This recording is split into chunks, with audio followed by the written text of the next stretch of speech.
Сергей Александрович, вы разного хоккея много видели в своей жизни, да? Вот как вам то, что вы видите на этом турнире? Ну, вот первое впечатление очень хорошее. Видно даже на меня немножко удивительно, но не удивительно, скажу так, да. Девочки очень хорошо играют, довольно-таки движения хорошие, хорошая техника исполнения, да. Вы сказали сейчас о плюсах, то, что вы видели, да? А в чем, по-вашему, вот как профессионалу, девочкам еще нужно прибавлять? Ну, в чем, конечно, естественно, в техническом оснащении, скажем, ну, маленько селенок можно добавить, потому что, видно, не все девочки, скажем, крепенькие, там, хорошо бросают, вот именно бросковая часть, пасовая часть, да, понимание тактических действий. При этом много работает всегда, очень много, скажем так, ну, в общем-то, скажем, и катание хотел бы улучшить, можно добавлять, да, но, тем не менее, вот, сравнить ту и другую команду, то у них уровень хороший, да, но все равно, как говорится, лучшего предела нет.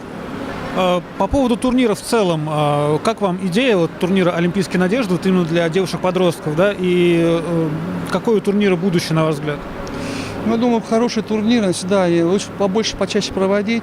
Вот эти турниры помогают девчонкам проявить себя, посмотреть, на каком месте мы находимся, да, куда дальше расти, как дальше развиваться, да. Поэтому эти турниры очень и очень, скажем, поддерживаю, да. И мне кажется, чем чаще, тем лучше, потому что мы понимаем, что это женская любительская лига, да, и поэтому финансирование не такое мощное, чтобы поехать, скажем, настоящие соревнования с переездами, с играми, да. Поэтому такой блоковые турнирные варианты очень хороши. Поэтому я считаю, что происходит, это классно, и я думаю, это большая помощь для развития хоккея в целом для девочек.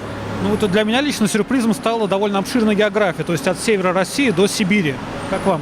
Ну, Россия у нас большая, мы хотим все в хоккей играть, поэтому я даже думаю, что вот именно этими играми, этими соревнованиями, которые мы Россию сближаем, да, мы говорим, вот дальние регионы, дальние это что-то, но тем не менее, что мы такая большая страна, скажем так, да, и когда мы все задействованы, не только там Московская область, какие-то там регионы центральные, а когда все регионы приезжают, делают большое, там со всех дальних востока приезжают, да, делают нашу страну, как говорится, уже компактнее и, скажем, такой огромный.